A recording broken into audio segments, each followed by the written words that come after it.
സംസ്ഥാനത്ത് ശക്തമായ മഴ തുടരുകയാണ്. അതിനൊപ്പം തന്നെ ശക്തമായ കാറ്റുമുണ്ട്. മഴക്കെടുതിയും രൂക്ഷമാണ്. വിവിധയിടങ്ങളിൽ നിന്നുള്ള വിവരങ്ങളാണ് ഞങ്ങൾ തത്സമയം പ്രേക്ഷകരെ അറിയിച്ചുകൊണ്ടിരിക്കുന്നത്. ഇനി പത്തനംതിട്ട ജില്ലയിലേക്കാണ്. AV ജയശങ്കറുണ്ട് വിശദാംശങ്ങളുമായി.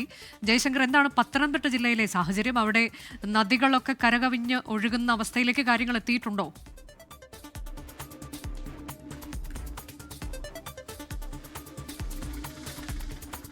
പത്തനംതിട്ട ജില്ലയിൽ ഒറ്റപ്പെട്ട ശക്തമായ മഴ തുടരുകയാണ്. പക്ഷേ ഇവിടെ വില്ലൻ കാറ്റാണ്, കനത്ത കാറ്റാണ് ജില്ലയിൽ കഴിഞ്ഞ ദിവസം വൈകുന്നേരം മുതൽ ആഞ്ഞ് വീശുന്നത്. 100-ലധികം മരങ്ങൾ ജില്ലയിൽ കടപുഴകി വീണു. ഒപ്പം തന്നെ 5ഓളം ബൈക്കുകളും ഒരു കാറും ഒരു ഓട്ടോറിക്ഷയും ഇത്തരത്തിൽ മരം വീണ് പൂർണ്ണമായി തകരുന്ന സാഹചര്യം ഉണ്ടായി. 5-ലധികം വീടുകൾക്കും ഈ മരം വീണുകൊണ്ട് കേടുപാടുകൾ സംഭവിക്കുന്ന സാഹചര്യം ഉണ്ടായി.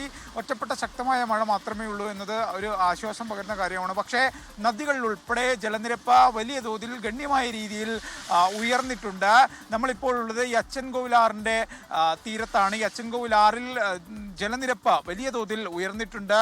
നദി കുത്തി ഒഴുകി വരുന്നൊരു സാഹചര്യമാണ്. വെള്ളമൊക്കെ കലങ്ങിയാണ്, കുത്തി ഒഴുകിയാണ് ഈ നദിയിൽ നിന്ന് ഇങ്ങനെ ജലം ഒഴുകിക്കൊണ്ടിരിക്കുന്നത്. ഒപ്പം തന്നെ പമ്പാ നദിയിലും സമാനമായ രീതിയിൽ ജലനിരപ്പ് ഉയർന്നിട്ടുണ്ട്. ജില്ലാ ഭരണകൂടം നിലവിൽ പുറത്തിറക്കിയിരിക്കുന്ന നിർദ്ദേശങ്ങൾ അനുസരിച്ച് ഈ പമ്പ, അച്ചൻകോവിൽ ആറുകളിൽ ജനങ്ങൾ ഇറങ്ങുകയോ ഈ ആറ് മുറിച്ചു കടക്കാൻ ശ്രമിക്കുകയോ ചെയ്യരുത്. ഈ മഞ്ഞ മുന്നറിയിപ്പ് ഉൾപ്പെടെ ഈ നദികൾ കേന്ദ്രീകരിച്ചുകൊണ്ട് കാലാവസ്ഥാ നിരീക്ഷണ കേന്ദ്രവും പുറത്തിറക്കിയിട്ടുണ്ട്. നദികളുടെ ജലനിരപ്പ് നിലവിൽ അപകടകരമായ രീതിയിൽ എത്തിയിട്ടില്ല. പക്ഷേ ഈ വനത്തിൽ ഉൾപ്പെടെ ഉരുൾപൊട്ടലും മറ്റും സംഭവിച്ചാൽ ഈ ജലനിരപ്പ് ഗണ്യമായി ഉയരും.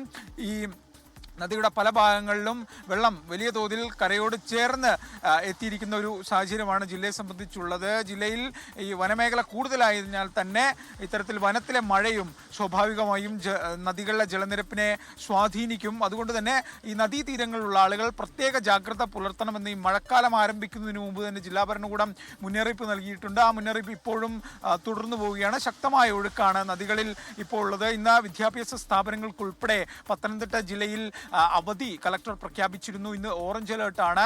ശക്തമായൊരു മഴ രാത്രിയൊക്കെ തന്നെ ഉണ്ടായിരുന്നു. പക്ഷേ രാവിലെയോടുകൂടി അത് ചാറ്റൽ മഴയിലേക്ക് ചുരുങ്ങി. പക്ഷേ കാറ്റടിച്ച് വീശുന്നുണ്ട്, മരങ്ങൾ കടപുഴകി വീഴുന്നുണ്ട്, അത് വീടുകൾക്ക് മുകളിൽ വീഴുന്നുണ്ട്. ഈ അടൂരിലും ഒപ്പം തന്നെ പത്തനംതിട്ടയിലെ പ്രമാടത്തും കോന്നിയിലും റാന്നിയിലും എല്ലാം തന്നെ ഈ മരം തുടർച്ചയായി കടപുഴകി വീഴുന്ന കാഴ്ചകളാണ് കാണുന്നത്. കഴിഞ്ഞ ദിവസം വൈകുന്നേരമാണ് ഏറ്റവും വലിയ നാശനഷ്ടം ജില്ലയിൽ ഉണ്ടായത്. ഈ റാന്നി, പെരുന്നാട് പ്രദേശങ്ങളിൽ വ്യാപകമായി മരങ്ങൾ കടപുഴകി വീണു. KCBയുടെ വൈദ്യുത പോസ്റ്റുകളും ലൈനുകളും ഉൾപ്പെടെ തകർന്നു. ലക്ഷങ്ങളുടെ നഷ്ടം KCBക്ക് ഉണ്ടായിട്ടുണ്ട്. എന്തായാലും ജില്ലയിൽ ഈ മഴ ഒപ്പം തന്നെ കാറ്റും തുടരുമെന്നാണ് ജില്ലാ ഭരണകൂടം പറയുന്നത്. അതുകൊണ്ട് തന്നെ പൊതുജനങ്ങൾ ജാഗ്രത പാലിക്കണം. കഴിഞ്ഞ ദിവസം ഉണ്ടായ ശക്തമായ കാറ്റിൽ ഈ വിറക് പുരയ്ക്ക് മുകളിൽ മരം വീണ് ഒരാളുടെ ജീവൻ നഷ്ടപ്പെടുന്ന സാഹചര്യം ഉണ്ടായിരുന്നു. അങ്ങനെ അതിശക്തമായി തന്നെ പത്തനംതിട്ടയിൽ മഴയും കാറ്റും ആഞ്ഞടിക്കുകയാണ്. ജനങ്ങൾ ജാഗ്രത പുലർത്തണമെന്നാണ് ജില്ലാ ഭരണകൂടം പറയുന്നത്. നദികളിലെ ജലനിരപ്പ് ഉയരുന്നത് ആശങ്കയാണ്. എന്തായാലും നിലവിൽ മറ്റു തരത്തിലുള്ള വലിയ തോതിലുള്ള നിയന്ത്രണങ്ങൾ ഏർപ്പെടുത്തിയിട്ടില്ല. നദികളിൽ ഉൾപ്പെടെ ഇറങ്ങുന്നതിന് മാത്രമാണ് നിയന്ത്രണം. ഈ മലയോര യാത്രയൊക്കെ ചെയ്യുന്ന ആളുകൾ ശ്രദ്ധിക്കണമെന്ന് ജില്ലാ കളക്ടർ നേരത്തെ തന്നെ മുന്നറിയിപ്പും നിർദ്ദേശമൊക്കെ നൽകിയിട്ടുണ്ട്. എന്തായാലും അത്തരത്തിലുള്ള ഒരു ജാഗ്രത ജില്ലാ ഭരണകൂടത്തിന്റെ ഭാഗത്തു നിന്നുണ്ട്. നാളെയോടുകൂടി മഴ കുറയുമെന്നാണ് കാലാവസ്ഥാ നിരീക്ഷണ കേന്ദ്രം പത്തനംതിട്ട ജില്ലയെ സംബന്ധിച്ച് ഇപ്പോൾ നൽകുന്ന വിവരം. പത്തനംതിട്ട ജില്ലയിൽ നിന്നുള്ള ഏറ്റവും പുതിയ വിവരങ്ങളാണ് AV ജയശങ്കർ നൽകിയത്. അവിടെയും കനത്ത മഴയുണ്ട്, കാറ്റുണ്ട്. പല നദികളും, അച്ചൻകോവിലാറും ഒപ്പം തന്നെ പമ്പാ നദി ഉൾപ്പെടെ ജലനിരപ്പ് ഉയർന്നൊരു സാഹചര്യമുണ്ട്. ആരും നദിയിലേക്ക് ഇറങ്ങരുത് എന്നൊരു മുന്നറിയിപ്പും അധികൃതർ നൽകിയിട്ടുണ്ട്.